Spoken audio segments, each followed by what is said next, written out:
Let's turn on our microphone so everybody can hear.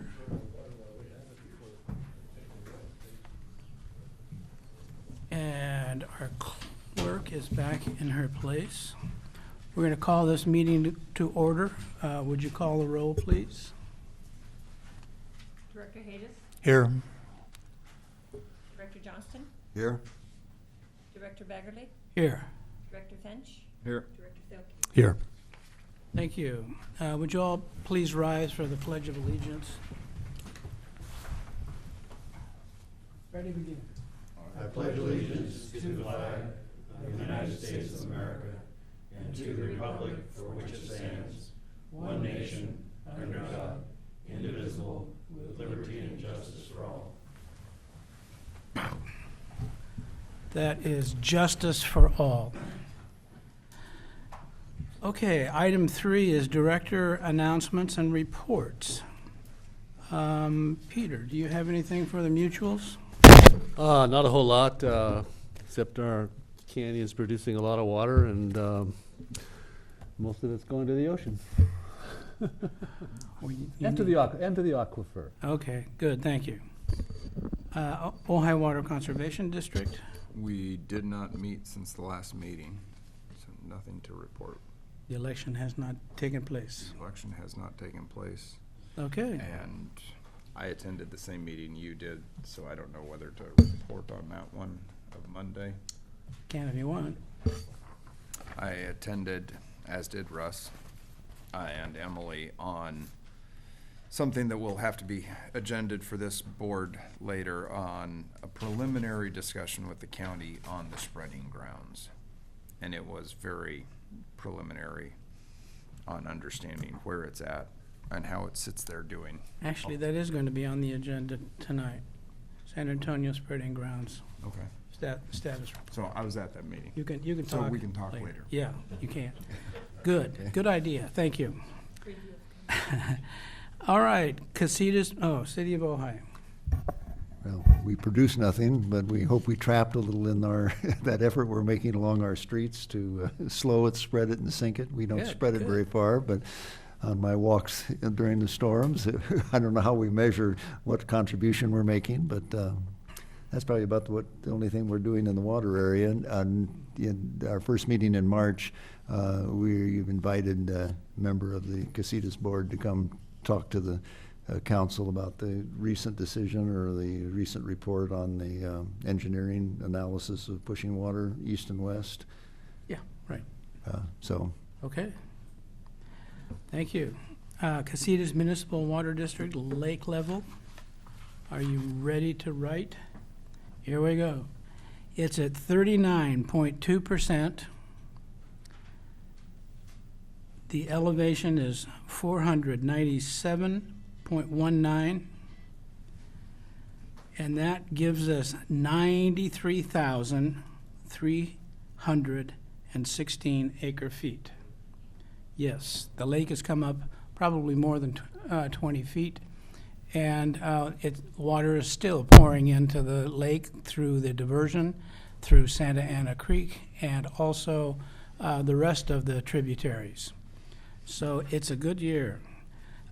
We are quickly moving toward 40%, which means that we will be leaving behind stage 3 and moving into stage 2 somehow. I don't think that's been actually figured out yet, but we will, not to worry.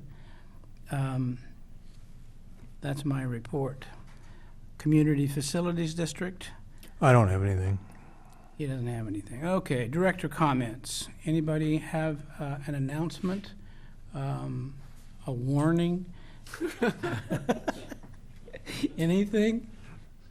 Nothing, okay. Item 5 is the basin status report. Mr. Kerr.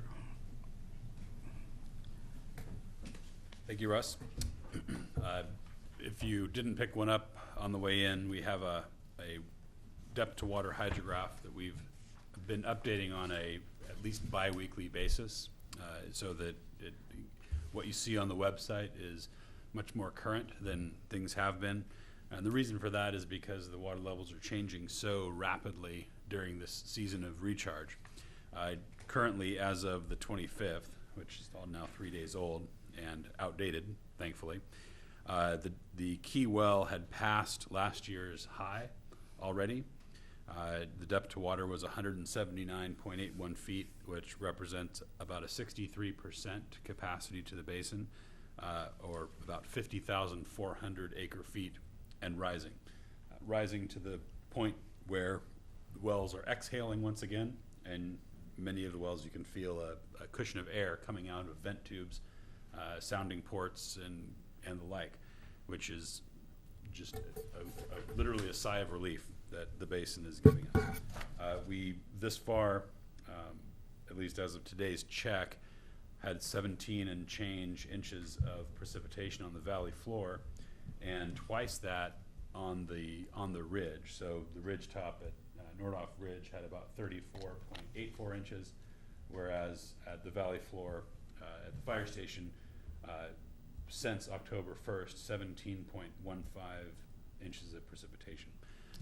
Creeks continue to flow. What was that number at the ridge? 34.84 Okay. inches. That's since the 1st of October. Yep. So all of that input is making its way into the basin. I think some of the larger flows have culled out much of the clay material that had blocked the infiltration of the streams and limited the recharge from last year. And as I mentioned, to date, we've already surpassed the peak from the 2018 June high. So that's all good news, and we're expecting it to continue. We probably won't see the effect of the storms of today and this weekend for another month plus. The projection is that we'll probably surpass our 2017 high, and by the end of this this water year, we'll in June be looking at a basin that is approaching its 75% capacity, Wow. which is pretty exciting. Of course, it all depends on the weather, and we inherit our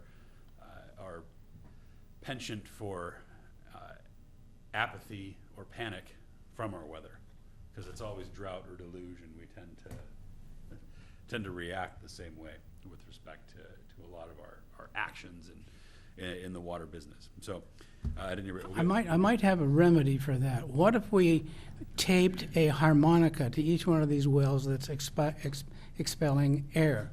And if we did it properly, it could produce some really interesting harmonics. You know, and some of these wells actually do. And They do sing. Emily told Do me they? last week that she actually had heard one of her wells whistling. Oh, really? But it might have been one of those old bombs that had a whistler on it that was nearby. That's the idea, is that there's so much air coming through, you can actually feel it and hear it in many cases. Oh, funny. We'll talk more about output, especially with respect to where we are in precipitation and basin outflow under item number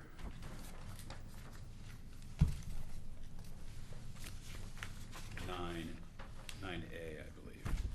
We'll get to that, more of the discharge later. Okay, we're going to move on to public comments. I have one card. Bruce Kubler.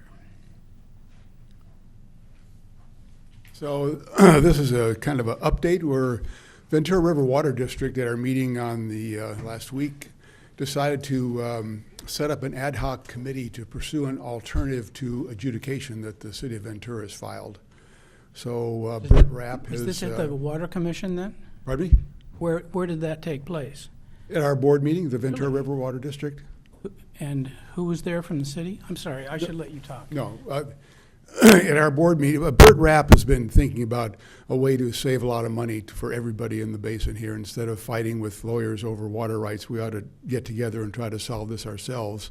So he drafted a conceptual alternative to an adjudication that would involve the major pumpers getting together with everybody, including the city of Ventura, and then other parties to get together and try to see if we can solve this problem without going to court and spending a lot of money on attorneys. So Peggy Wiles, who is our board president, and I were put on an ad hoc committee to try to pursue this, to see if we can get interest from various parties.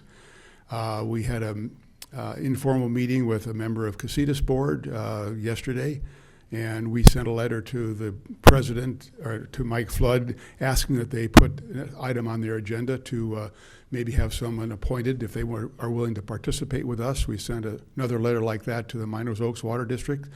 We're in the process of contacting the city of Ventura to find out who would be an appropriate person to participate and see if they want to work with us.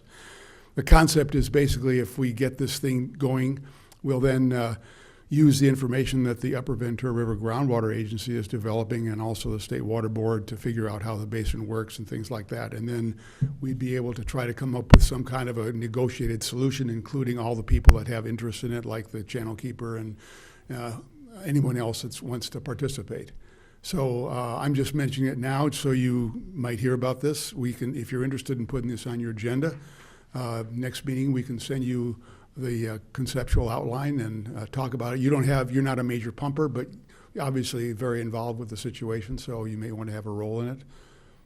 You bet. We So- may not be pumpers, but we're Clearly, yeah, involved. right. So anyway, so we just started this, like I said, like a week ago, so we're trying to get this moving. We have obviously going to take years. We don't think we'll have anything from the State Water Board until probably June of 2021, and our groundwater sustainability plan probably won't be ready until about that time. So around then, things will start coming together in terms of our understanding of the basin and the effects of pumping and different flows and things like that. Then we might be able to start really getting down to brass tacks and trying to fashion some kind of a solution. Okay. So anyway, just want to let you know that this Thank is what you. we're working on, and Very progressive. Thank you. you're welcome. Yeah, I'd like to thank you for doing this. I mean, the first step is to get people to talk, Yeah, preferably without their attorneys. I'm into that. If they don't develop personal relationships, they're never going to. I mean, it's nothing against attorneys, but they have a different role. Yeah. If you don't develop personal relationships with these key players on this watershed, we're never going to get anywhere. Good. Well, thank you. Thanks. Are there any other, here we go, Larry. Well, I just have a couple of comments. The first thing is I appreciate hearing the Pledge of Allegiance. You know, that may sound silly, but there's so many places that it seems like the Pledge of Allegiance is outlawed. And here in Ojai, we have that here at this meeting and other venues that I've been at, including the 4th of July celebration, and I think it's very nice. Thank That's you. my first comment. And it's not to belittle the comment, because anyway, going on. What I also really wanted to say was, I had talked to CC about this. I had called her and I said, why don't we have more pumpers here? We have I'm here, and there are a couple of others that come and go, that are pumpers, but we have over 128. How many pumpers do we have in the do you remember, CC? 160. Okay, 160. I mean, I think it would give the board more credence and more power if they had some of the pumpers right here. And what I had discussed with CC, and it was a comment that she had made also with me, was that perhaps the board could consider sending out just a letter to the pumpers as a reminder, with perhaps the statement that goes out at the end of March and the statement that goes out at the end of September, saying that we have this meeting here, we want you here, and give them just a little paragraph of what's going on, and maybe the president or someone could put that together. And I think if we had more pumpers here, the decisions that the board would make would have more credence. That was my comment. Okay. And I'd like you to consider it. Thanks, Larry. And by the way, if I had $1 for every time I said the Pledge of Allegiance, I'd be rich. You have no idea how many times a week I'd say it. I miss hearing it wherever I go. I don't hear it enough. I remember saying it in elementary school all the time, but that's enough. Thank you. Thank you. Any other public comments? Keith? No, you're coming up later, okay? Thanks. Item 7 are consent items. If any director is interested in any particular one, you can pull it and discuss it later.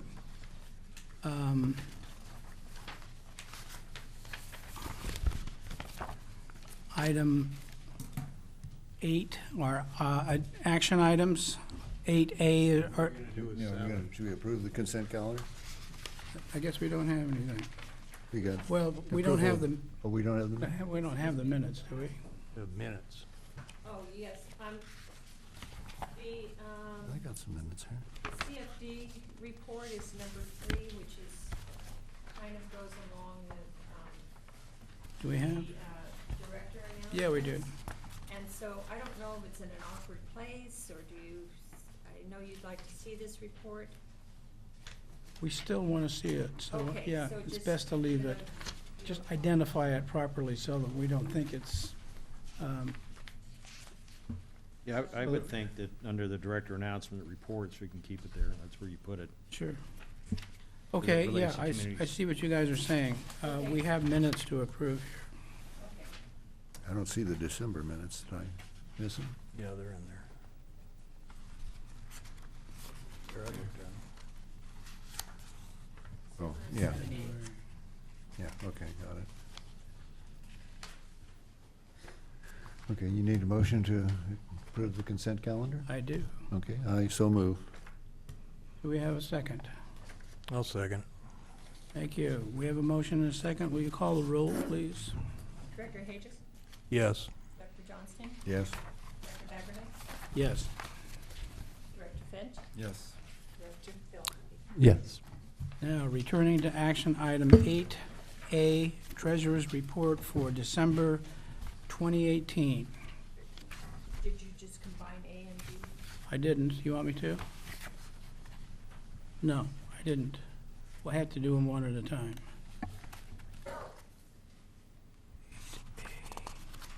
Before you consider these items, I know there was a question raised at the last meeting about one of the expenditures. And I've looked at that, relates to the annual bonus. Mm-hmm. And I've looked at that. It was always approved by the board president, was in the past, has been recently. What I'd like to suggest is we'll take a look at that for next year, probably rename it, and then we can bring that back if the board wants to look at those prior than just seeing it on a expense report. We can bring it back along with some, I'd like to call it if you want to continue it, I'd like to call it an annual merit award as opposed to bonus. Or a performance bonus. Yeah, which is really based on performance. Yeah, it's- Sure. Kind of a thing. yeah, because this one's wrong on a number of levels from the standpoint of the law. It's historical, but I think, Can we just adjust the name right now? Are you suggesting that it still be approved? I'm suggesting be approved based upon the history that I've seen. Yeah, But we can certainly rename this. yeah, why not do it now? Just Okay. move to amend the description if that's You got a name for it, Johnny, if you're gonna move it? performance. Okay. Performance I award. mean, otherwise, it should, I don't know that we could afford to, or we can legally approve it unless it's performance. Merit's another way of saying it, but whatever the pleasure of the board is. Okay, we have a motion. Well, I'd just like to make it clear that I don't believe a single director, whether they're chair or not, have the authority to spend money Right. on their own. So that should have never happened. I mean, it's happened, so You're that's right. it. The second thing is I don't believe, under California law, that public agencies are allowed to give out any kind of bonus that isn't tied to some preset conditions for that performance. So you can't even give a retroactive raise unless that was agreed upon at the beginning of the negotiations. I mean, I've done this all my life, and I've tried to get bonuses for people, and I get smacked by the attorneys every time. So I just want to make it clear that we're not supposed to do this. This is a gift of public funds. You know, it's happened and it's over now, but I think all of us on this board should know that none of us have the authority to spend money on our own, and that we certainly don't have the authority to approve, even as a body, a bonus unless it's tied to some specific effort. So other than that, I believe it was always approved based on merit performance, but I don't know Never if there approved was by the anything ever board, written. apparently. And there was nothing brought to the board, to my knowledge, other than the payables, and certainly the question wasn't raised at that time. But I'd like to revamp it over this next year, and we'll certainly, in considering that in the future, it would be, it'd be documented as to why that should be awarded. Well, maybe you need On some performance. performance parameters. Yes. And you can run that by Peter. Yeah, so it'll relate more to regular compensation as opposed to just Sure. an outright bonus. Well, I think it is, for the size of this organization, I really wouldn't get into that complexity. If she isn't paid enough, I'd rather give her a raise than do this. Yeah, I We can talk about that too. Correct. I don't think there'd be a problem with that. Yeah, we'll bring something back on that subject for you. Okay. Are we changing it in here? Oh, I see what you're saying. that's why we just postpone approval of that one line item and then go ahead and let's clarify what we are actually doing, because we could give a raise.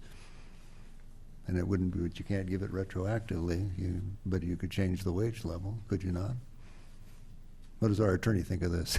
I think I would recommend not taking action tonight, and let's figure out a course of action that's consistent with Constitution and come back with a recommendation. Sure. Sounds good. I see what you mean, CC. 8A and 8B really are tied together, aren't they? Just different months. Oh, well, what I was talking about were the minutes, January 31st. We didn't approve those, or did you group those together? January 31st. There were You had two sets sets. of minutes. Oh, yeah, we did. We approved both the minutes. Kind of jumped forward to the treasurer's report, so. We approved the consent calendar, which has 2 items on it without objection. Yeah, Oh, right. okay, great, Right. thank you. You're welcome. Okay. Okay, so we can approve the expenses with that exception of that one line item and carry that back later? And I'll bring something Yeah. back next Yeah. month that talks about how we're gonna just deal with that. You want to Make a table motion it? that we do Isn't that. that what- Okay, I'll second that. Isn't that what John was saying? Was to just table it, not, and bring it back? Or did I misunderstand? That was my motion, was to table it and approve all the other expenditures and then bring it back. And then we'll come back with a recommendation about, So excluding just the line item? Right. yes. Oh, okay. Okay, we have a motion. Do we have a second? Second. Can we call the roll, please? Director Hayes, Yes. Director Johnston, Yes? Director Baggerly, Yes. Director Finch, Yes. Director Filkey. Yes. Okay, now for item 8A and 8B. I'm not. 8B is, includes the disbursement register, treasurer's report, the budget, and the extraction charges by period. Yes. And on the budget, I updated the last column to go with the budget you discussed at the last meeting. Mm-hmm. I had a question on the budget. You have total receipts of $78,000, but then on the extraction charge report, the total extractions is only charges are only $31,000. Why is there such a difference? Well,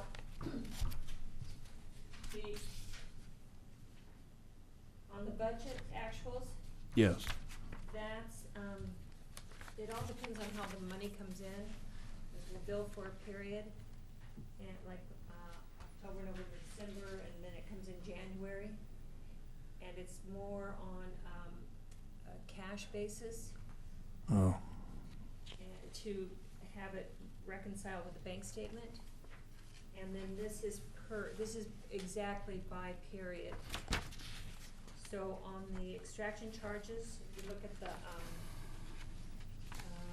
2018-19 water year, which is October, November, December, that's set by, that's just what came in for that period, for the 2019-1 first quarter of the fiscal year. And the budget is based on everything that came in. The budget's accrual and the other's cash. Well, I think the budget is actually cash, and the other is accrual. Because it's, well, and how we bill for, we bill for October, November, December, in December, and then we started receiving, payments in January. Okay. But I think it's important, so what you're showing on the extraction charges by period is what you've billed for, correct? Well, we don't bill, we, It's what's Yeah, I know, reported. what we receive. What you receive, but on the budget actuals, for instance, the October 18th amount received may have been from billings, or from It was- receipts from prior months. It is. Yeah. Because So you're all, it might have been the prior 'cause quarter. January is the last quarter. Right. Yeah. Yeah, so October revenues really belong in the prior fiscal year. I mean, if you do it on an accrual basis. Yes, And our correct. audit is on accrual basis. Yeah. This just tends to show you the cash flow on the budget actuals. Which lines up with the treasurer's report, so that the ending balance is the same. And John and I have spoken about having these be consistent. So when you bill, or you receive payment quarterly Yes, along with the report on pumping? yes. And then also we'll receive, it's not reflected in the budget actuals, but in the extraction, we sometimes receive, late payments, cause we'll bill a second notice if people haven't paid. Okay. So we'll go back and adjust like July, August, September, and we've received a late payment on that, so that will go in that period. Okay. Any other questions on action items 8A and 8B? What's the pleasure of the board? To accept. We have a motion to accept. Do we have a second? I'll second it. We have a motion and a second. Can you call the roll, please? Motion? Jim? Director Hedges? Yes. Director Johnson? Yes. Director Baggerly? Yes. Director Finch? Yes. Director Phillips? Yes. We'll move on to item 9, our discussion items. 9A is groundwater management plan objectives. Jordan?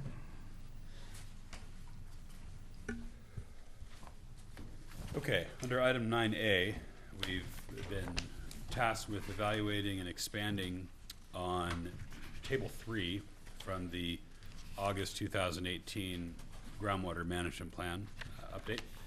The idea behind this is that this is a living plan, a living document to which we can always add and subtract things as we learn more about the basin, its demands, and how it behaves.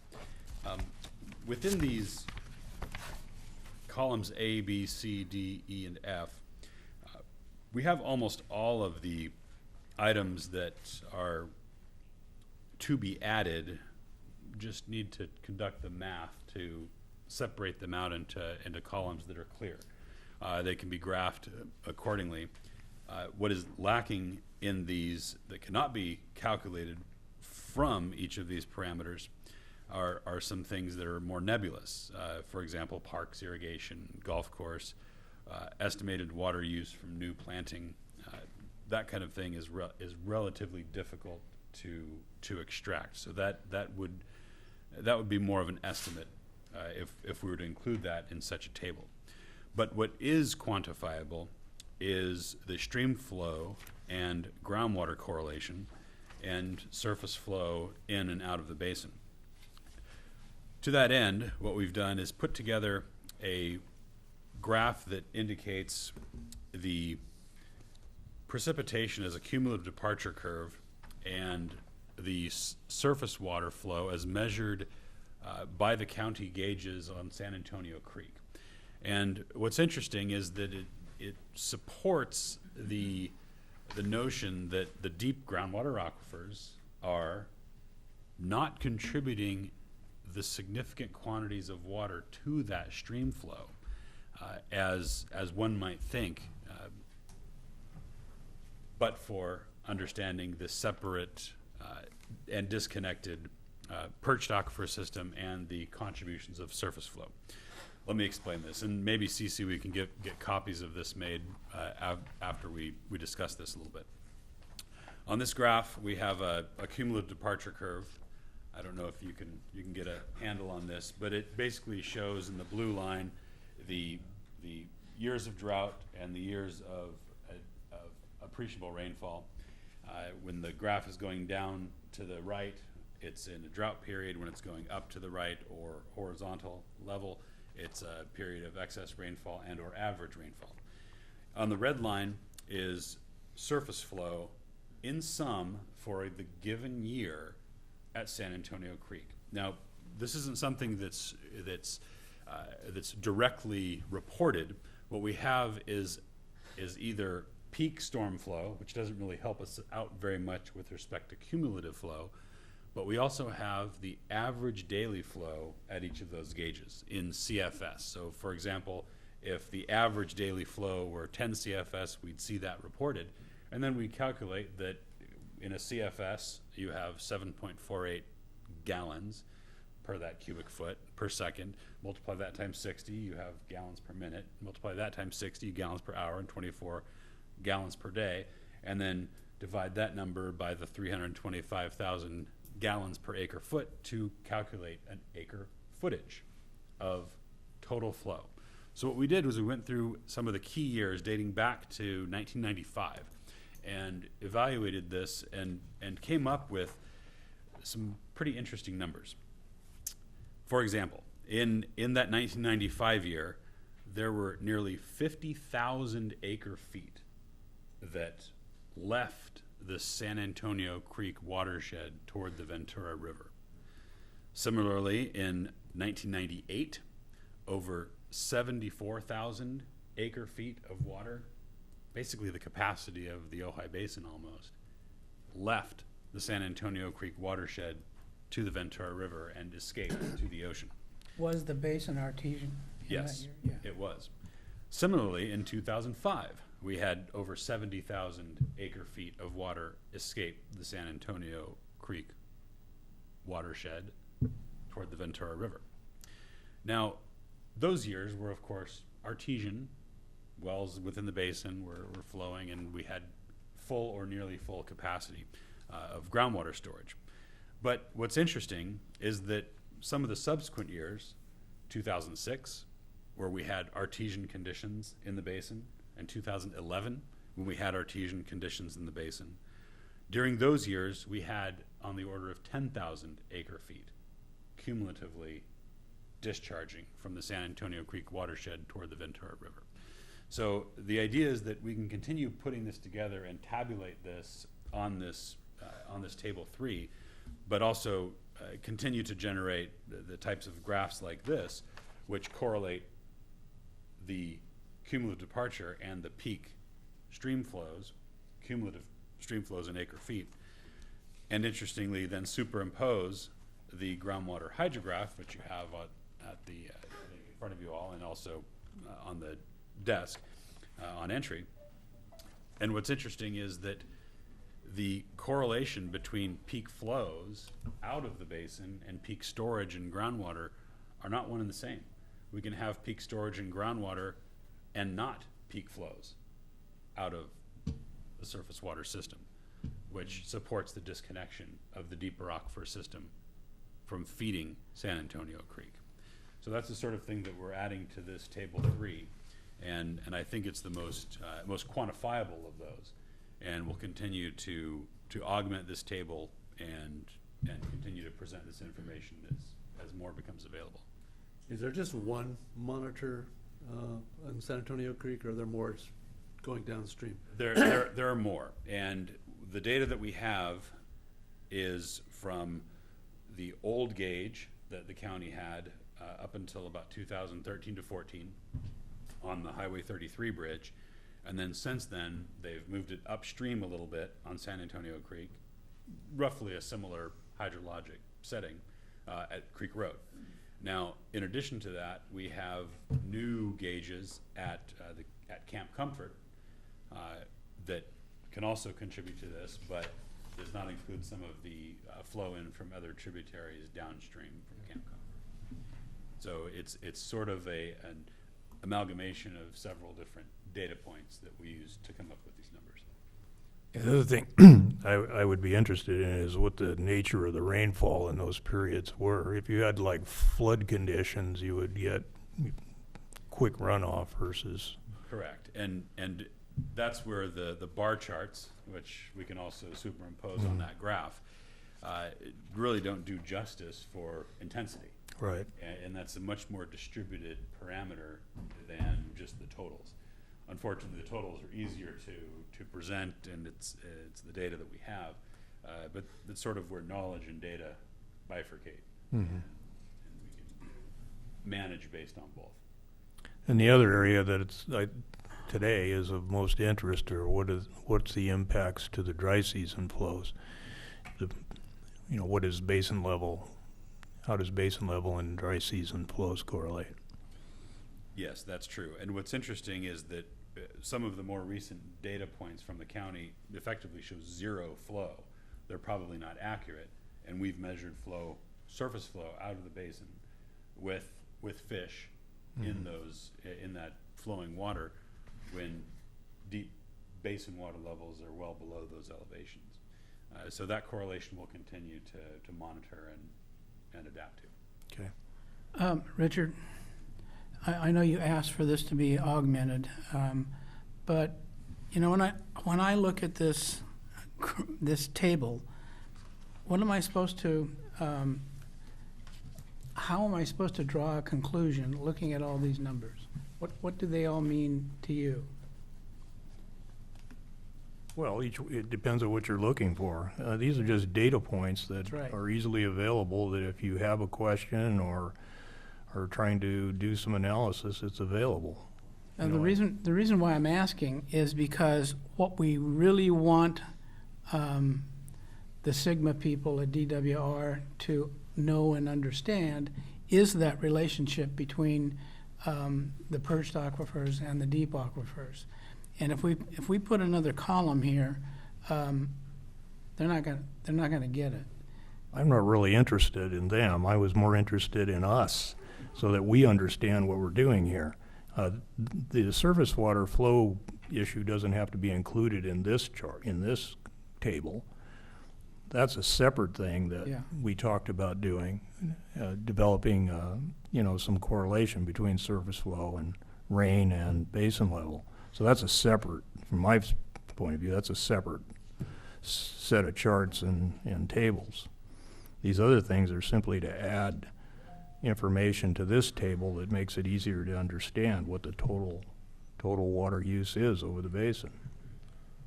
Oh, you're looking for total water use. Yeah. Okay. And some of that is better graphically presented, conceptually, I think. Yeah. In tabulated form. And the groundwater management plan has a figure that follows this table and another, showing some of those data. Yeah. And we can augment that with the additional cumulative and total extractions and demands. So, Richard, for items 1 through 6, do you want them all to be added to the table? Well, 1 through 5, that's what we talked about before, having. I would comment on number 4. I don't estimated water use from new plantings. I don't think you're seeing any Uptick. quote unquote new planting, meaning there's no expanding new plantings. There's No. replants. Replant. This was a different issue we talked about at the last meeting. I didn't intend that to be on this table either. What I was talking about is trying to develop a feel for what the total demand over the basin is. And considering the fact that we've been in a drought condition, just driving around the valley, I've noticed there's several fairly large parcels that have been taken out of production, and there's several parcels with new plantings. So I don't want to be under the illusion that this great amount of, all this reduction in pumping is all the result of conservation, that we could actually see an increase over the next few years as these properties are replanted and as those young orchards mature. So we should keep that in mind, that could be part of the total demand. That's all. That wasn't part of this chart, actually. Okay, well, I have What's another your- little question for Jordan. When this flow in San Antonio Creek is monitored, is that a continuous monitoring, or is it like every so often, or how is that data recorded? I'm not sure of the interval that the State Water Resources Control Board data points are. They're probably in the 1 hour range. Okay. Maybe 2 or 3 hours. The time steps for the county data sets are daily averages, from which we can integrate a total volume. What do you think down the road of San Antonio Creek being monitored at closer intervals, all the way from, say, the canyons in the east end all the way down to the ocean? Is that something that you would see as something important or something valuable down the road? I'm certainly a fan of more data, but I think a key quantification, for example, what's flowing in near the diversion to the spreading ground. The county has a means to measure that. They also have a means to measure at the lowest flow point at the Grand Avenue Bridge along San Antonio Creek over the reach of the Ojai Basin. That's the first to dry and the last to wet, Okay. as we've observed it over decades. And then when we exit the basin at the Skunk Ranch Road Bridge or at the Montgomery Creek and Creek Road Bridge, those two spots are good monitoring points. So there are several that we've pointed out to the State Water Resources Control Board in their assessment and evaluation, and for one reason or another they choose only a handful that they have a budget for. So, if we had unlimited funds and unlimited capacity to install, monitor, have permission to access and place these devices on bridges, yes, more the merrier. But the distribution that we have today requires some interpretation of what's coming into the system or out of the system, and it's mostly accumulative toward the Ventura River as surface flow. There are times where we see surface flow over exposed bedrock, especially in very dry times, where there's water flowing in San Antonio Creek nearer the Ojai Basin, but further downstream it's fully infiltrated and is flowing in the subsurface. Really, those are they're minuscule amounts of water at that point, as opposed to what's flowing now in the 7, 8, 9, 10, 12 CFS ranges in San Antonio Creek. But if you take the drive up and look at what the flow is over the 33 bridge and each of the bridges on Creek Road, and observe what's going on all the way to Grand Avenue, you can see that accumulation of flow. Could I just kind of summarize what I think we talked about last time? It's a little confusing. There's 3 different things here that we discussed. The first is item 1, 2, and 3 have to do with this table. And what I ask is that we include a column that has total CMWD deliveries to the basin. Is that not pretty close to column C? yeah. I don't know. Is that what that is? I believe that's the intent of then the total basin demand, that's not on there. It's there, but you have to do the math. Right, so if 1 equals C, 2 is equal to the sum of C and F. Okay. And then the other was, column B implies that this is agricultural demand. And what I ask is that that's probably overstating agricultural demand, and could we exclude what we know is not agriculture, and that's, one of them's a golf course, Soul Park, and there are others, some of the mutuals. I can see in the pump reports that some of those are considered municipal uses. So that's all that was. And it's simply for us to get a better understanding of where the water is going and how much is being used. The second item is what I was referring to when I was talking to Jim, is that this is unrelated to this table. If we want to get a handle on what the total demand is over the basin, then we should consider things have been done during this drought period to reduce demands. I mean, there are some people that may have made business decisions, this is a good time to take out the orchard, but those are going to be replanted more than likely, so we shouldn't be too excited about how much we've reduced demand if those things are going back into production. And it's pretty easy to get an idea of what that is. And then the third item was the stream flow related to basin level. That's a totally different item. That's good. Okay, so number 1 equals C, right? Kind of feel like I'm doing algebra. You want a new total basin demand column for sure, right? Yes. Number 2, yeah. Are we interested in parks on number 3? Parks, golf course? Well, I'm just saying, if you're going to have column B, which implies that's agriculture demand, then it should be, I think it's overstated. Why not just, or rename it estimated pump demand excluding GSWC? I'd like to talk with CC and see if there's a way through the extraction reports we could segregate out golf courses and parks and things like that that have wells from agricultural. And if we can do that, we can give you a little better number of how that breaks apart. Does that sound right? Yes. But so you're trying to take out the municipal and industrial, so then you're also looking at whatever a few of the mutuals pump. Yeah.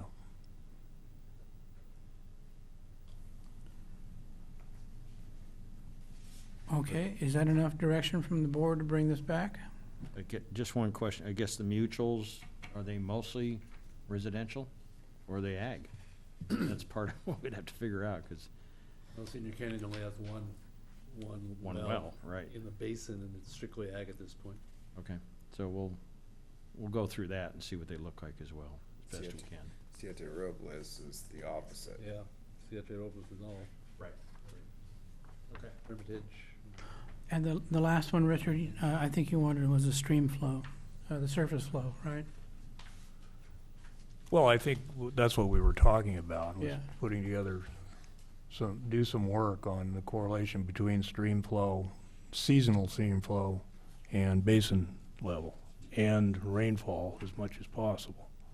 Yeah, we'll continue to build up the graphs that we were showing earlier. Okay, anything else? Yeah, we're looking for the lack of correlation, are we, in order to prove the point that the perch water and the stream water are different from the basin water? Is that correct, or am We want to understand the nature of the I? Okay.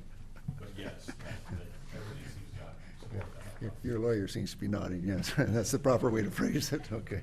And I appreciate the discussion tonight, because I didn't think they all went on the same table, but I think this meeting tonight helped further clarify where this is gonna head, so. Okay. But I wanted to bring it back so we could have that discussion. Okay, You know, can I ask 2 questions? of course you may. Thank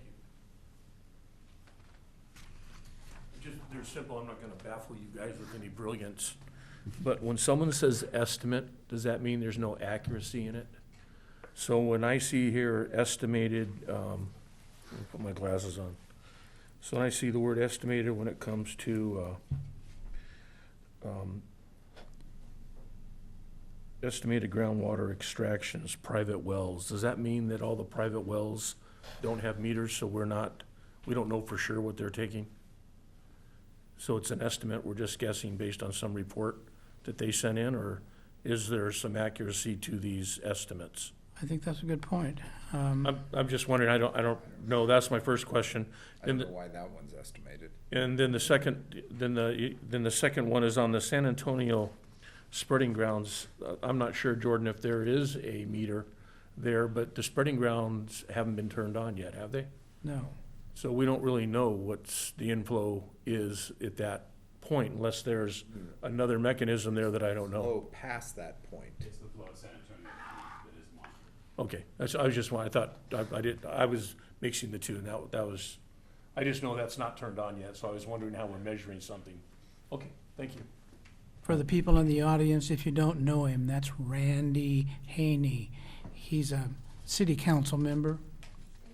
Former Mayor Pro Tem. Yes. What else? The once and future Mayor Pro Tem. Just a point of clarification, I assisted Jordan with this table the last time we updated it, and as I recall, estimated, it doesn't mean we're guessing.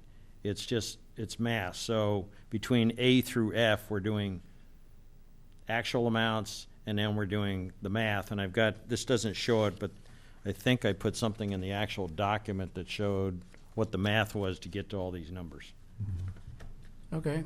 But based on our discussion of meter maintenance and whether meters are even on every well, to a degree, this is an estimate. It's just not precise. It can't be. Correct. It can't be precise, but it's close. Because even some of the well owners are sending in estimates because they're not metered. Right. The other item I believe that was we discussed at the last meeting for this table was the amount of water pumped by Casitas for the old Golden State service area and the amount of water served from Lake Casitas, so that we know. Sure. That could be done. Yeah, we have all of that. Yeah. And that's for what we're talking about next, those are important things, so. Okay. Excuse me, I've asked Karen Uh-huh. Smith to get that information. Okay, good. So we know, besides what's coming to the CFD, what's in the basin. Okay. And of course, column E is that amount of water pumped via those old wells.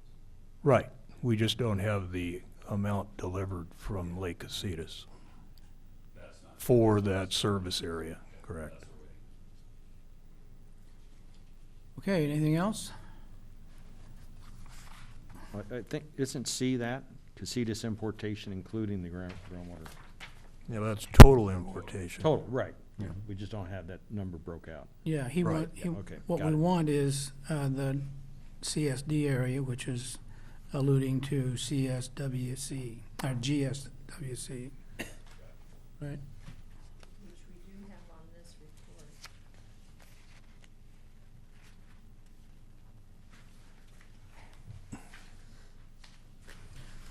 But you don't have, there's other, CMWD delivers water to other areas in the basin besides CFD. Sure. Yeah, you brought a table last meeting for last year. Didn't you bring that? Somebody made it. I didn't. You didn't? I didn't bring it. It was here when I got here. It was just month by month last year. Right. That's what I'm looking for. Okay. I'll see what they can do. If there isn't any other direction, we'll move on to 9B, City of Ventura amended cross complaint Ventura River. Anybody have an update? I'll jump on this. Okay. Not much to report since last meeting. Today, this afternoon at 4 o'clock, there was supposed to be a hearing up in San Francisco where the case is venued on whether the court was to approve this form answer that would make it easy for landowners to register their appearance in the case. So I don't know what happened with that. I do know that there was opposition filed, and the opponents to the approval of the answer essentially were asking the court for a determination of interconnectedness of the groundwater supplies before requiring landowners to make an appearance in the case. And so it'll be interesting for me to, call the attorneys that are representing the Ventura in the litigation as the cross complainant to see, what's happened. She's been a good source of information, and anyway, that's where it's at. Apart from that, as I reported last month, the idea is that this case will be transferred to Los Angeles. It happened. It happened? Yep. Okay. Well, that's news to me. So, things are happening, and, I'm getting my information since OBGMA is not a party in the litigation, so I'm not getting the pleadings or, I need to make a phone call to find out what's happening. So Okay. my information isn't always the most up to date, but Perfect. Anyway, I mean, the point is that this is going to take a while, and it's interesting to learn from Bruce that there's a process going on to try to develop some sort of a resolution that ultimately the parties may be able to adopt and put some of these issues to bed, sooner rather than later through the court process. So that's it. Well, I can imagine that moving the case from San Francisco to Los Angeles leaves just about everything in disarray. It was certainly for at least a month or two until the new judge gets up to speed and starts getting a handle on the parties and the issues and can really start directing how Right. things will happen. Thank you. Does anybody else have anything they want to add to that? Seeing none, we'll move on to the conjunctive use agreement, item C. Jordan and I have a draft for you to review. And I think what we'll do is discuss it tonight and then bring it back with your corrections, if you have any, to the next meeting, and then we'll take it to Casitas to see what they have to say. Jordan? Sure. Okay, so this table that you have as 9C is also an extraction from the groundwater management plan with expansion. This is in draft form because the idea is that we're conceptually and both quantitatively and qualitatively making an estimate of triggers that will establish action on behalf of either Casitas water deliveries or ultimately a soft allocation from the basin. The idea is that when we have very wet periods versus very dry periods, we have certain actions that will lead us toward the conjunctive use of surface water from Casitas and the basin, groundwater, either in an equitable balance or using one more than the other based on availability. So what this boils down to is a drought stage, how much water is flowing out of the basin, how much water has flown into the basin, and what the trends are. There are certain much more easily measurable and quantifiable values for what's in storage from Casitas in the lake, and that's where the drought stages 1 through 5 come from. The Ojai Basin condition is much more of a range and based on a spring high and a fall low, both in the current water year for which this is planned and the preceding water year, namely the low that preceded the fall, the preceding fall. The actions are interesting, and now just because the basin's flowing artesian doesn't mean don't use it. It's probably the best time to use the groundwater, when it's there, for a couple of reasons. One, it's a usufructuary thing, and that's one of our favorite words in the legal profession and hydrogeologically, but it basically means use it or lose it. And if you don't use it and it escapes, it's effectively gone from the system, like the 70,000 acre feet that escaped in 2005. At that point, the basin's full. We had 36 some inches of rain on the valley floor, or some modicum thereof, and groundwater should have been used first, if not exclusively, to meet the water demands of the basin and city and agriculture. The idea is that we would allow excess of the annual average of safe basin yield, estimating a 10,000 acre foot extraction under those conditions, and that the maximum capacity of the Casitas-Ojai system, some 5,000 acre feet, could be met exclusively via groundwater, assuming there's enough well capacity to do that. Going down the list, when drought stage 2 is a mid-range condition, we're looking to establish a baseline year and really targeting almost to the nails the 5,000 acre foot extraction in some from the basin. And in that case, we're looking at 2,000 acre feet of water from the basin for the Ojai system, with the remainder made up of imports from the lake.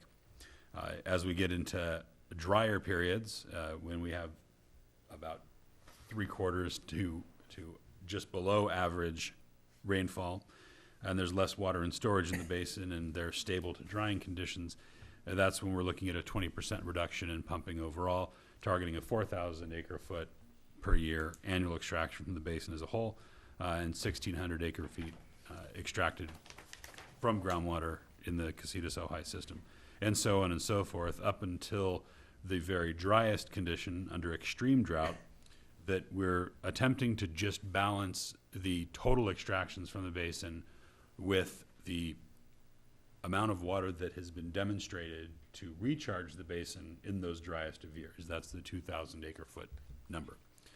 In that case, we're looking at the Casitas system extracting 800 acre feet from the basin, with whatever is necessary to make up demands for the city coming from the surface water system. So it's a pretty complex table that's seen a lot of thought and a lot of discussion, and we hope to continue this discussion as we modify this and continue to clean it up. So it basically ties to, that last column ties to column E of your 9A thing? That's a suggested extraction, but Yeah. yes, the So- total so did you groundwater. backtest it? So the column E on table 3, or item 9A from tonight's meeting, that is groundwater extraction from Golden State Water Company's wells. So Or- doesn't that, if I think of that column and the last column of the draft page, I'm thinking in the same terms, right? The numbers that are represented in that last column of suggested extraction per well Are the same as in E. are the same, targeting the same. So ideally, if this conjunctive use agreement were implemented, then in, let's say, 1995, you wouldn't see 1846 acre feet extracted from the Golden State system. You would have seen 5,000 acre feet, but zero importation from Casitas, from the lake. All right.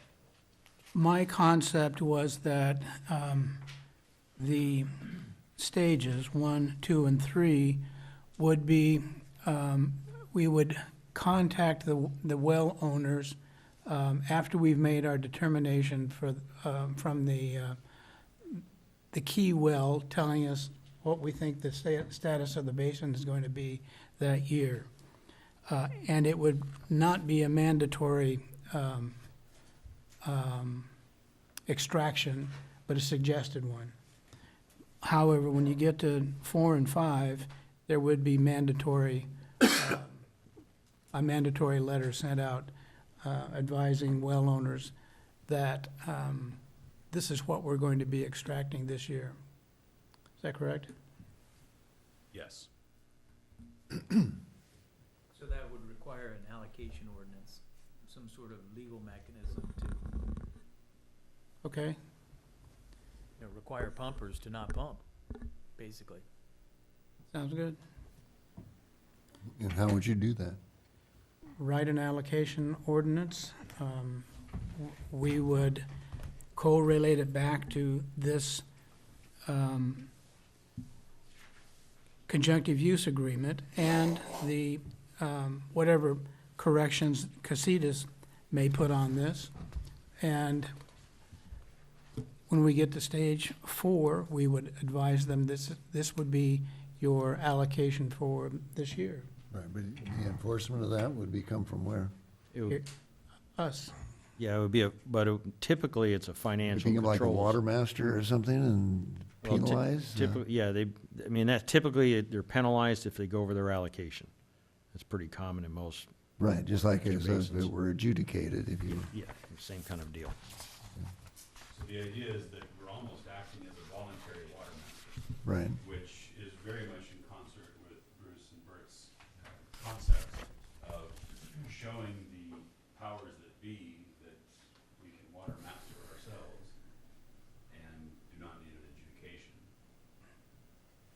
And the evidence of our efficacy is what? Can you say that again? I said the evidence of our efficacy in being that voluntary water master is what? Is the demonstration of sustainable conditions Okay. over the long term. Sigma, groundwater sustainability plan. I mean, that's what it's all about. And if you look- Exactly, yeah. You look at what Fox Canyon's doing, it's identical, really. I mean, they're not talking about conjunctive use because, their authority is simply over groundwater, but they're putting together groundwater sustainability plans for the basins and establishing allocation ordinances which will implement those plans. And it's effectively, what we're talking about. Adjudication actually just technically is a separate topic. That's what happens when folks don't agree with the groundwater sustainability plan or the allocation ordinance. And they're like, forget this, we're adjudicating water rights and we're gonna prove that this plan that you've adopted is not consistent with our water rights. Anyway, I hope that helps a little bit.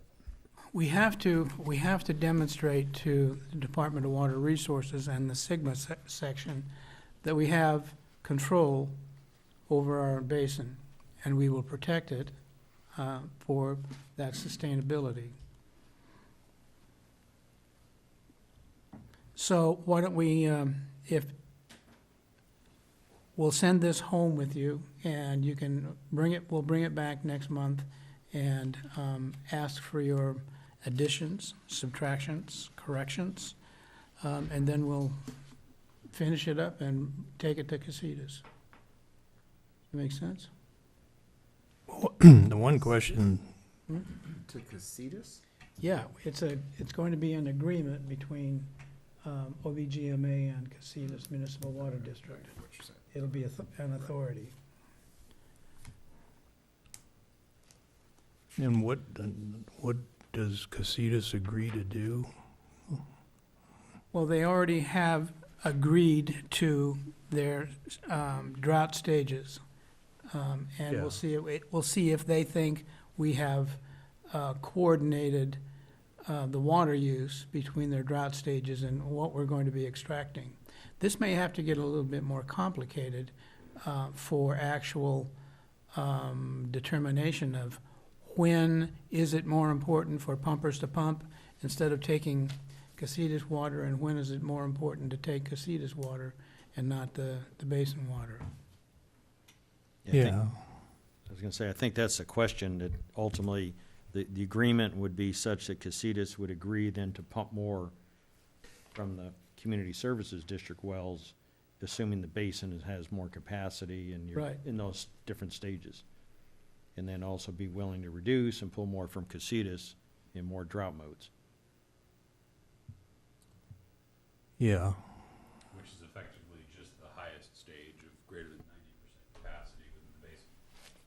And they probably are the only one that can flip-flop, because most farmers, most ag is one way or the other way. Except when a well goes down and then they flip the other way. Well, it's all for stages 1, 2, and 3 for groundwater. It's, you guys do what you regularly do. But when we get into tight places, we do have to control it. We're sort of putting numbers to the self-regulation capacity of Yeah. this. The only thing I would say, just at first blush, is probably ought to be looking at rolling averages. Whether they're 2 years Yeah, or and that's why we include a 3 previous years. year, past year current, past year basin lows and trends. So that is, while not said specifically, that's the. Okay.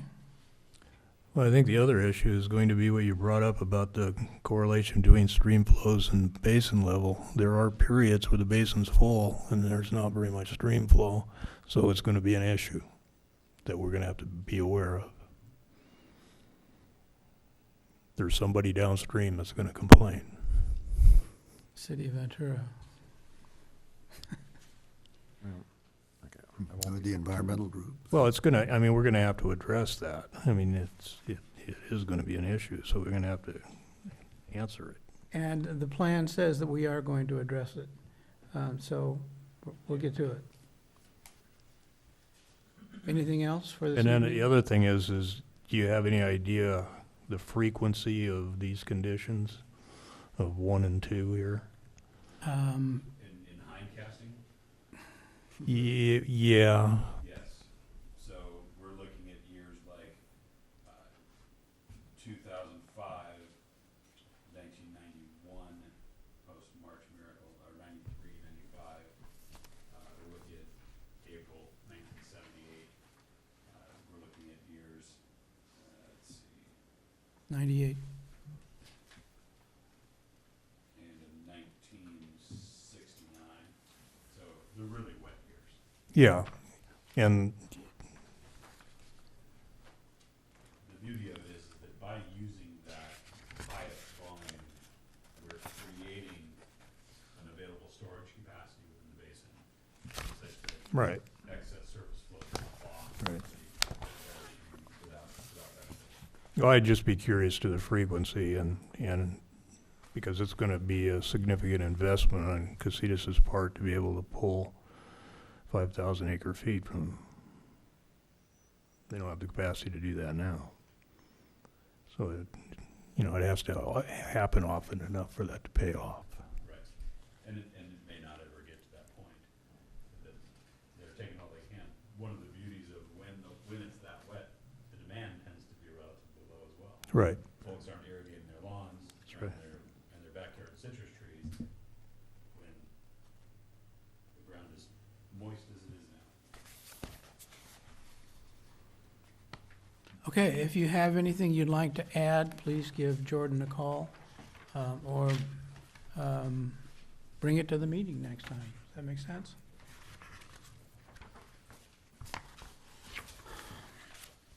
Okay.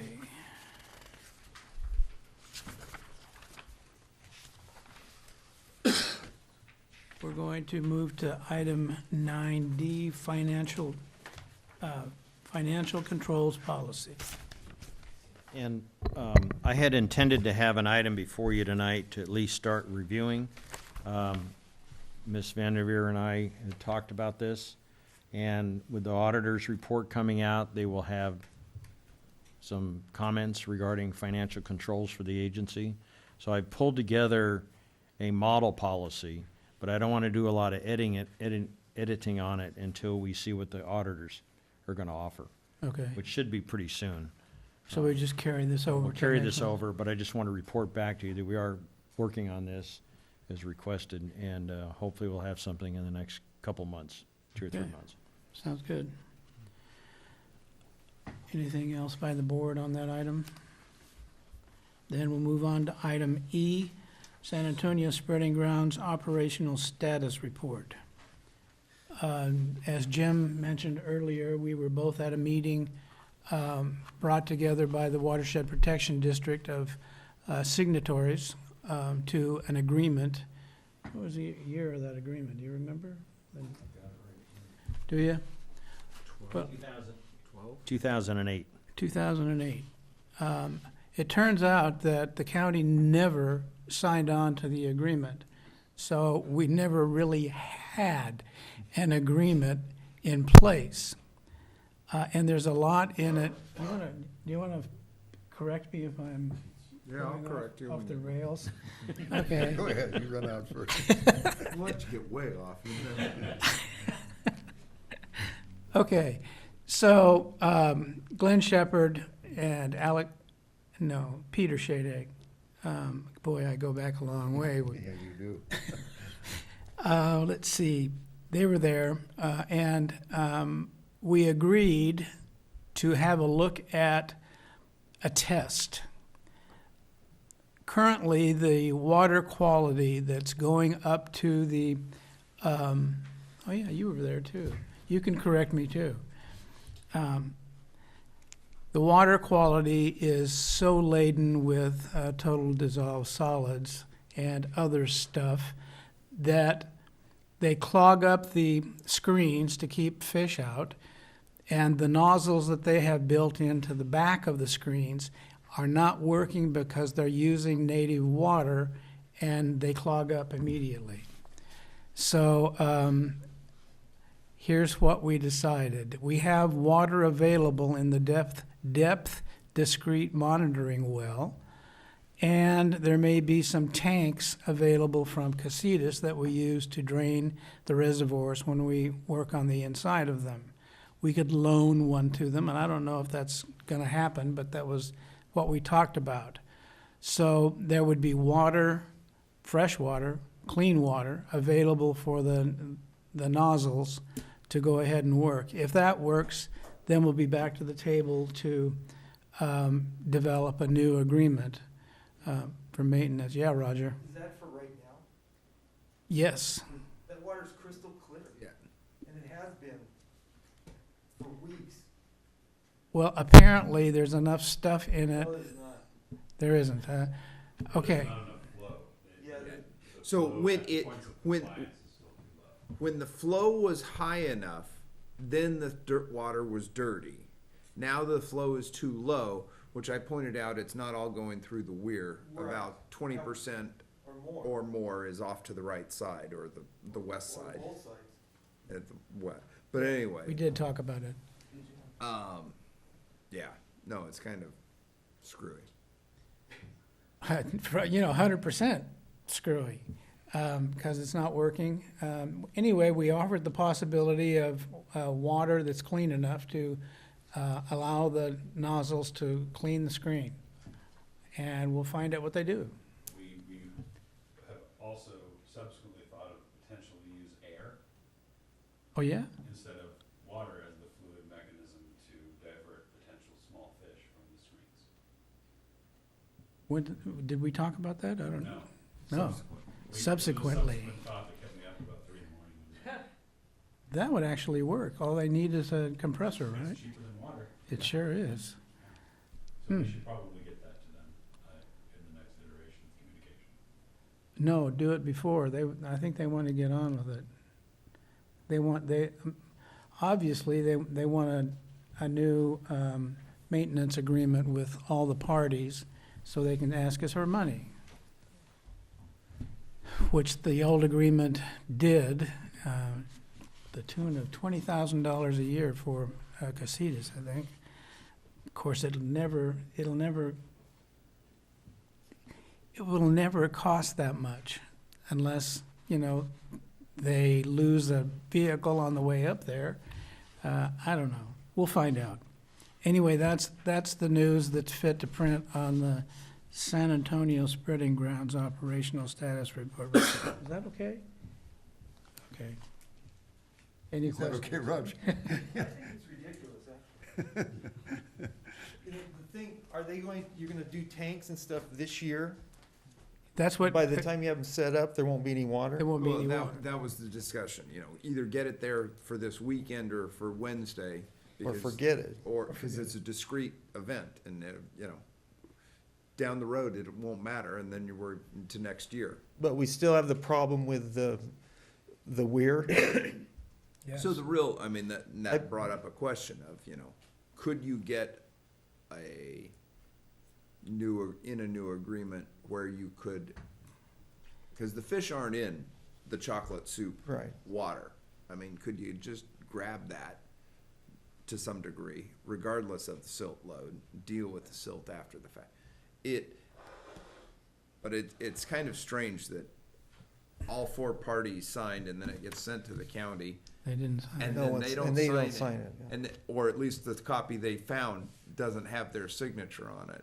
And then they build the thing and show us that copy. No, and they got us to sign it. Yeah, no. Oh, yeah. exactly. My signature's on Yeah, it. exactly.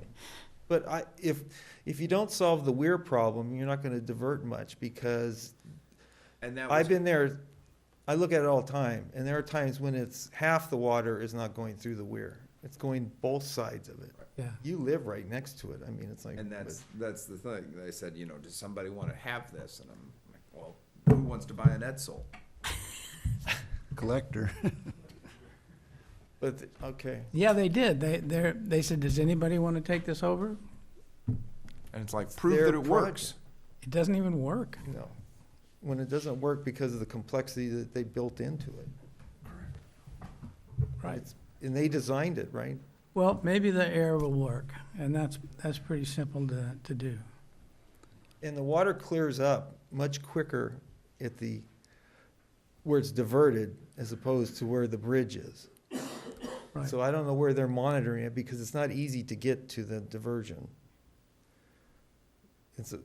Well, the gauge at Grand is just a trigger point. When it reaches the appropriate downstream efficiency for the city of Ventura and maybe even NIMS, then it'll turn on and work. Okay, but if we don't solve that trigger point, I Yeah. mean, we're never gonna get any water. It's always gonna be too low. We agree. Don't you want to take it over, Roger? Yeah.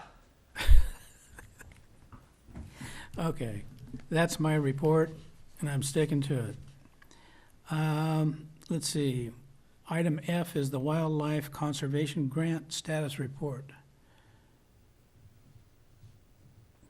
Does anybody? have to put it on the agenda. I don't know if Jordan's got any. Yeah, Regina? I have not received any information. I haven't heard anything per se about go, no go on it yet. Well, I'll tell you what happened yesterday at Casitas. We had it on our agenda as well, and our attorney said, we are in a totally different era. The world is different right now because you're under the threat of adjudication. And even the project that we've got on the list could potentially point other people to look at it during adjudication and say, see, that's what you guys are doing. That's going to be taken up in court. He advised us that we need to be careful about what we support and what we actually do, because adjudication is going to color everything.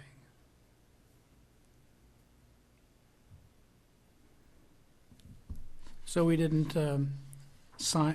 approve the letter of support for the grant. So you do nothing for 15 years or something? It's all in the record. Everybody, every lawyer on the job will pull it out and use it for or against. Anybody have anything else for the grant? I did have a conversation with Tom Hicks, Hicks Law, yesterday about this, and because of the recent flows, some of the items that were on that Wildlife Conservation Board grant application, namely the may be obviated with culling of that debris from the stream channels. And the idea would be that potentially more funds would be available for other components. But that was the extent of the discussion Okay. on the WCP. All right. If there isn't anything else on that, we'll move on to item G. Here you go, Keith. County of Ventura Annual Water Well Usage Statement to Well Owners in the Basin. And they do this very infrequently at Watershed Protection District. And when they do, they scare the heck out of well owners. But the way I see it, every well owner, if they're smart, they're going to tell us and Watershed Protection District how much water they are extracting and using and putting to beneficial use, because the adjudication is going to use that history to divvy up the pie at some point. That's all it really means. Let them know what you've used. It doesn't mean you're going to be penalized. You're actually going to be in better position when adjudication goes to court. Well, one of the reasons, Cece called me on this and said, should we put it in the agenda? And I suggested yes, because one, I hadn't heard about it before. Two, it seems like it's kind of double work related to what OBGMA is doing, and the county's asking for the same information. And it seems like they could have come directly to us and asked for this information. That's true. And that's what I would think. But we have some recalcitrant well owners that don't report to us, and they don't report to the Watershed Protection District. And if they don't fill this paper out, they get a notice of violation against their property. And I talked to the county, Jeff Dorrington, and he did send me the list for for Ojai Basin, just with the well numbers. So we're comparing them to our database well numbers. Yeah. And it's really, we just started, but it's going to be interesting. He said he couldn't send us the well owners, which we did when we did it before 6 years ago. But we're comparing, and I think it's going to be interesting to see Who's in and who's not in, right? who hasn't, and if they have, some that we don't, and vice Yep. versa. I don't know, I don't think and Peter can maybe opine on this a little bit, but in municipal side, you can provide the name and the water usage data on water meters to another public agency as long as they have a public purpose for it, and that's in the law. And I couldn't tell you what law it is. So I don't know why the county feels they can't give us the name and locations of these well owners so we can match our records. And I think that's something we may want to look into to determine if there's a legal point of this, we should share that with the county and say, we have a public purpose, this is the need, and we need this information. Yep, just figure out what code it's in and the number, and let the county know, and they should get on it. Keith, you want to address the board? Hi, I'm Keith Nightingale. I live on McGandrew up by Thatcher. I've got a well that was drilled in 1914. It's unmetered and it's spasmodic in production. And this is basically what we're talking about. So I'm just going to throw a little more legal math on the file, which is the request from the county for me to give them exactly what I've been giving you for the last several years. Understanding the litigation issues and lawyers and all that, I was hoping that this body could kind of act as the focal point for the response and concurrently call it a class action defense, because apparently all of the well owners in the basin are going to have to, one way or the other, respond to this suit. And generally speaking, a collective defense is better than an individual one. So I was just sort of hoping, as the water wizards and czars of the Ojai water, that we could come up with some way to put all this together and with one voice answer the county's request and at the same time also provide the overall defense of the Ojai water well pumpers. That may be a legal bridge too far, but I'm naive in my old age. So basically, I'm just telling you, we're getting these and we have to apparently respond.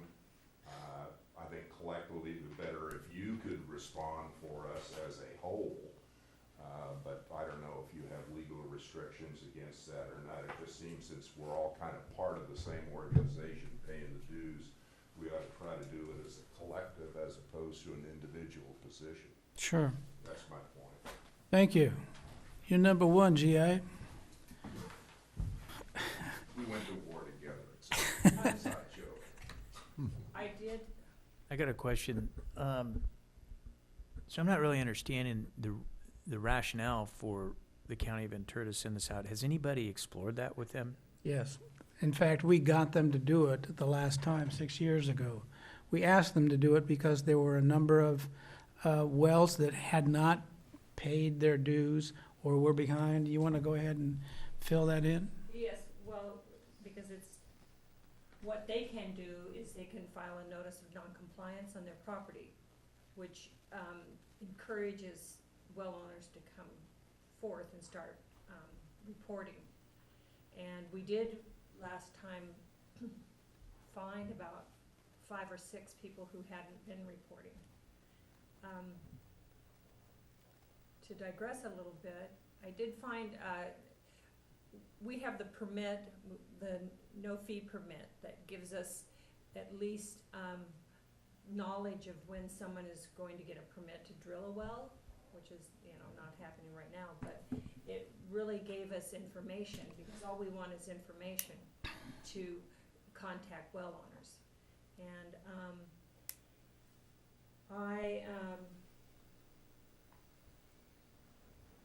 I think that, for one thing, I don't know why, I was looking for the MOU because I thought we had something like that with the county of Ventura. What I found was a letter that was written, I can't remember when, but it was talking about giving us the notice of completion when a well is drilled, because we need that as well. We do, but let's try to stick with what they're asking for in this letter. Do you think it's possible for us to put together the well owners extraction for 2018, and we have that, right? We do have that. I talked to Jeff, and according to the instructions, all you have to do is 1, 2, or 3.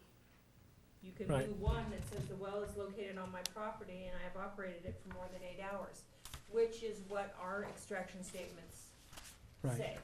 And So- that's why we do it, to give that information to the county. So what if we had a list and we send it to Jeff, saying, please, here's the information for our customers.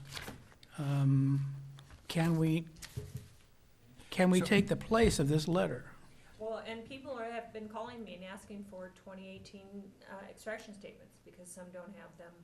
And I've been just providing them to the people. So whatever direction you want me to take. Well, there certainly should be better coordination between watershed protection and OBGMA. I agree. I would have loved to have been a part of this. Yes, me too. But Yeah. he said that wasn't the order he got, or the direction. As a person who received This.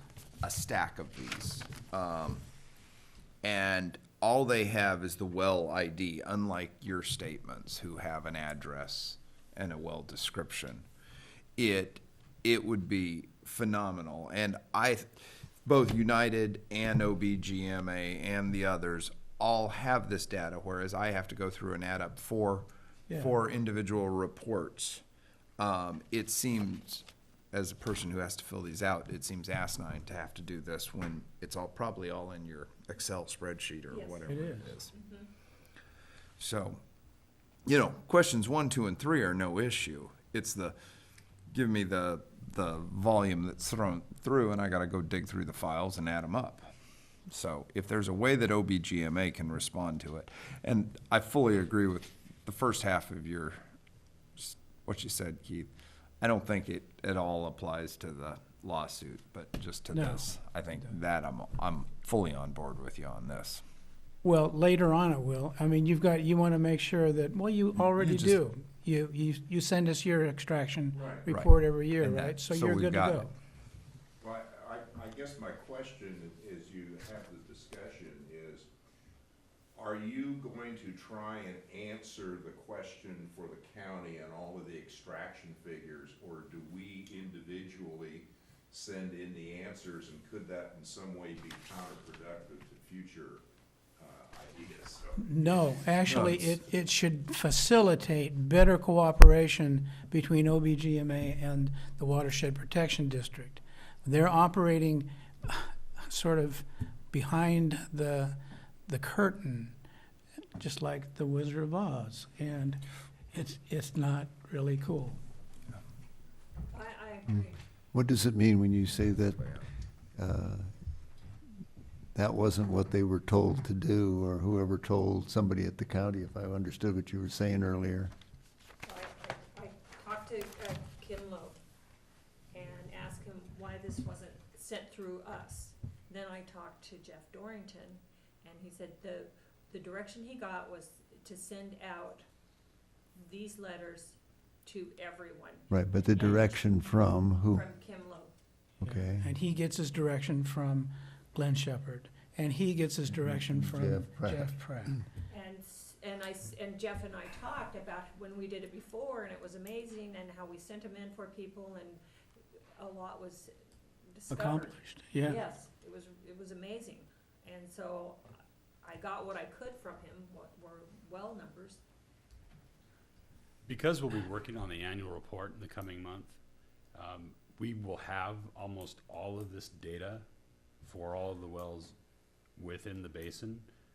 Is there a way to, and I think part of what would be very nice is to have a consistent number on these reports that people return to the county and what we have in our records. So we could, is it possible to reach out via mass email or mail and say, this is what we have for your records, this is the number you should put on this for this well? Okay. I don't think you got the time. Yeah, it's 45 days. From receipt. Well, it's 45 days for me from February 14th. And our annual report is due April 1st.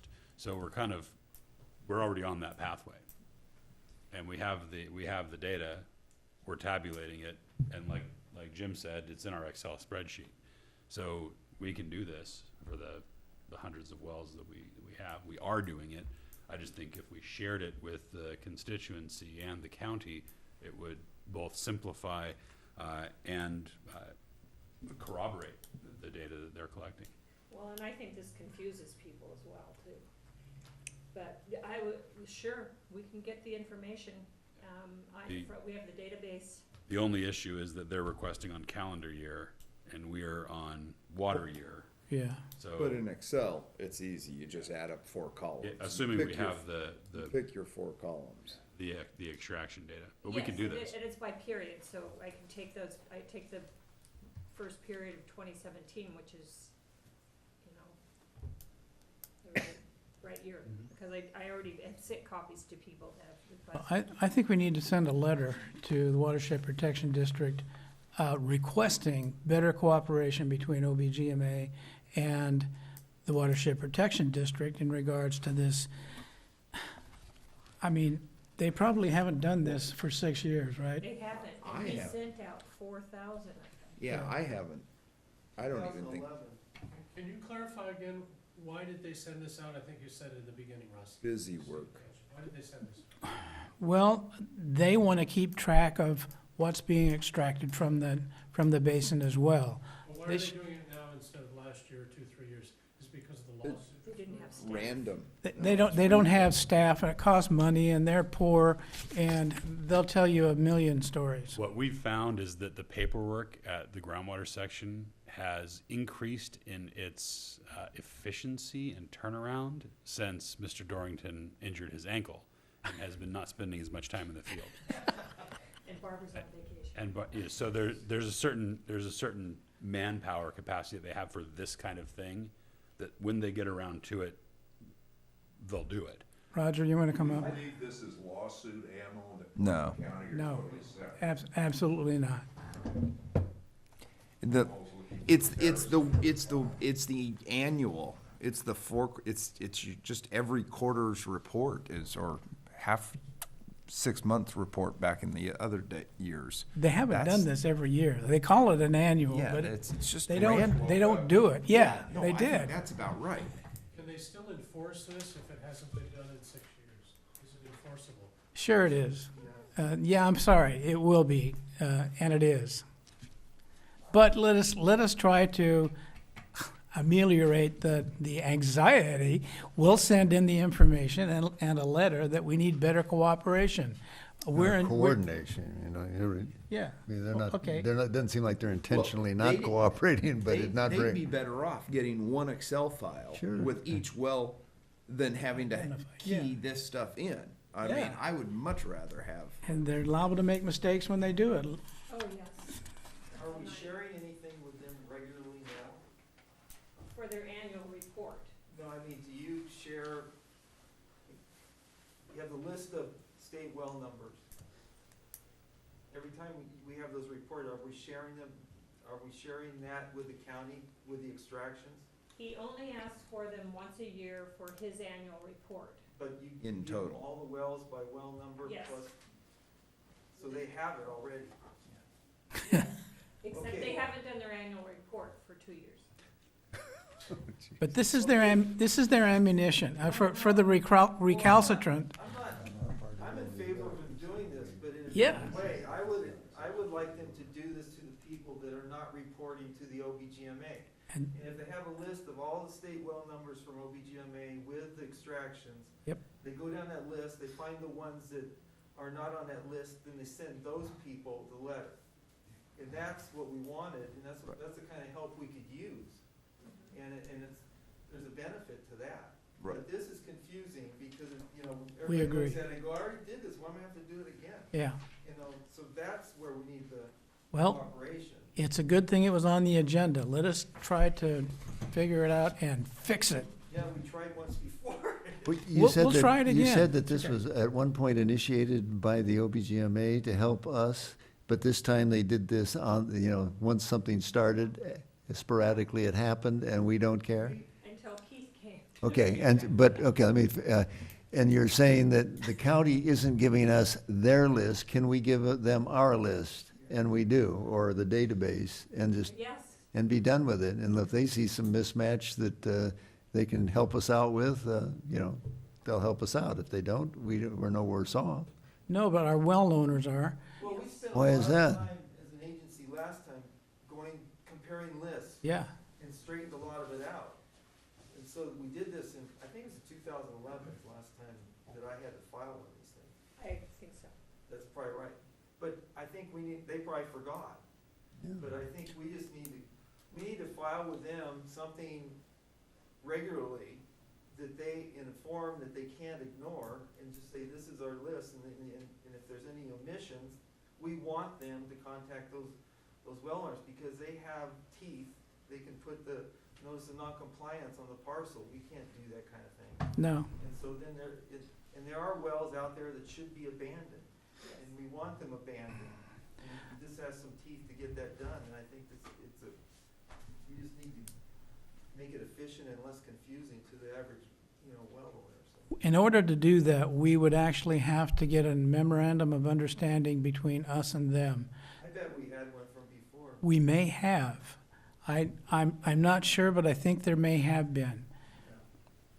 So we need to research this. We'll try to figure out a way to take care of it. But I would, Keith, go ahead and fill it out anyway, in case we stumble and fall. But it sounds like we can ask CC for an annualized Right. number. Well, let me get a point of clarification. I'm hearing draft a letter, get the well list out, get those both to the county. Do you want that sooner than later, or do you want something brought back to the next board meeting for approval? It's a month away.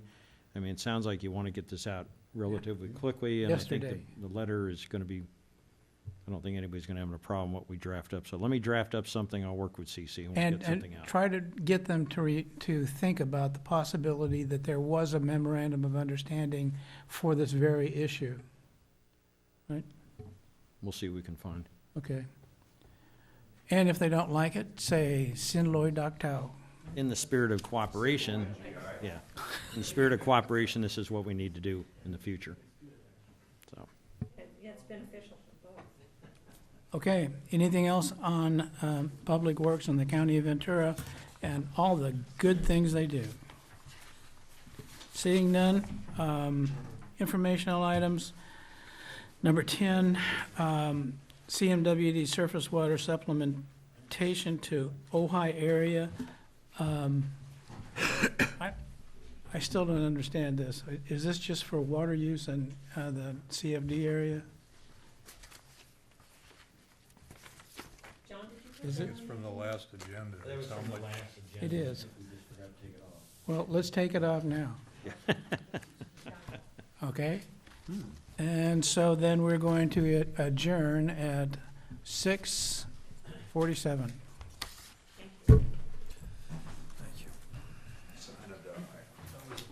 Fun time. Keith, just Before you pack it in, there's a Form 700 there. you know, cussing the whole time I film. CC? I'll be right back. Okay. Well, it just, I thought was Well, I wondered if, well, I don't think so. I don't think, but I think that